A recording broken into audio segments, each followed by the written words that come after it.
Halo, hai dan selamat siang. Bertemu lagi dengan Pak Septa kali ini di mata kuliah pendidikan pengantar ilmu sejarah. Ketika kita berbicara tentang sejarah berarti ada sebuah pengantar atau ada sebuah guide yang akan mengantarkan teman-teman agar bisa memahami sejarah. Nah, sejarah selalu identik dengan peninggalan-peninggalan atau jejak-jejak arkeologis. Seperti yang bisa kita lihat di Candi Penataran, ada beberapa relief ya yang menceritakan leluhur kita, leluhur Nusantara yang saat itu sedang mungkin ya memberikan wejangan atau memerintah, di mana ada juga figur-figur dari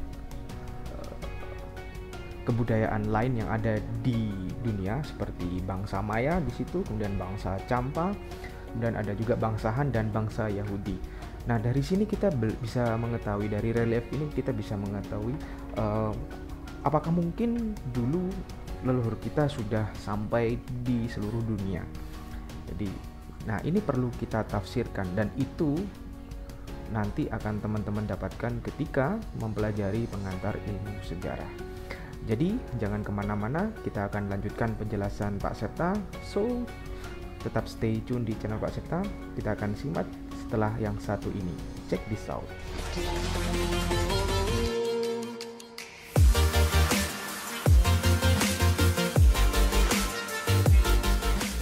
Baik ya, kita lanjutkan pembahasan kita tentang pengantar ilmu sejarah di pertemuan yang kedua.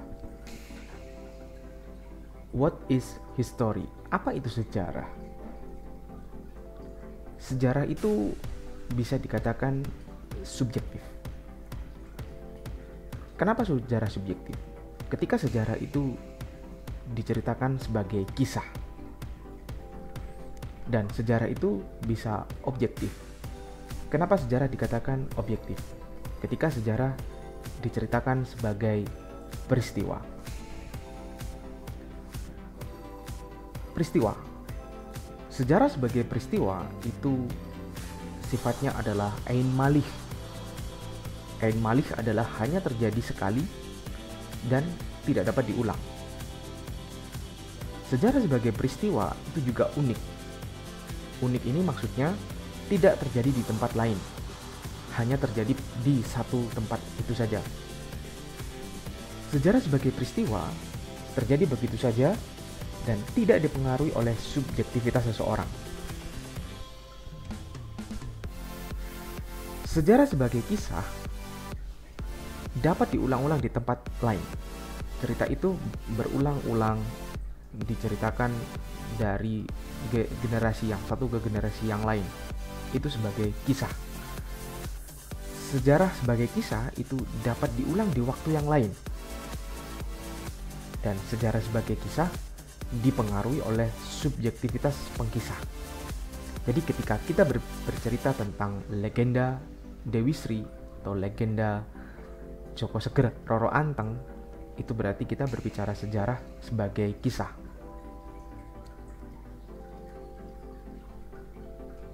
Bagaimana menyusun kisah?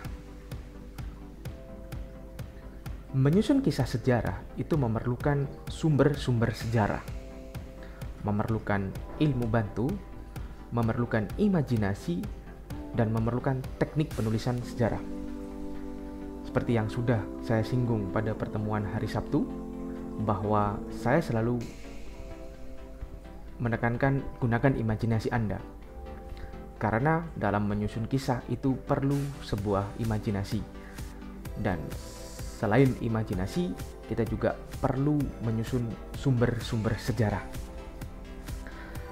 Tanpa adanya ilmu bantu, kita tidak bisa menyusun kisah tersebut menjadi kisah yang enak untuk dibaca, enak untuk didengar, ataupun menjadi suka atau orang yang membaca menjadi suka dengan kisah yang sudah kita ceritakan.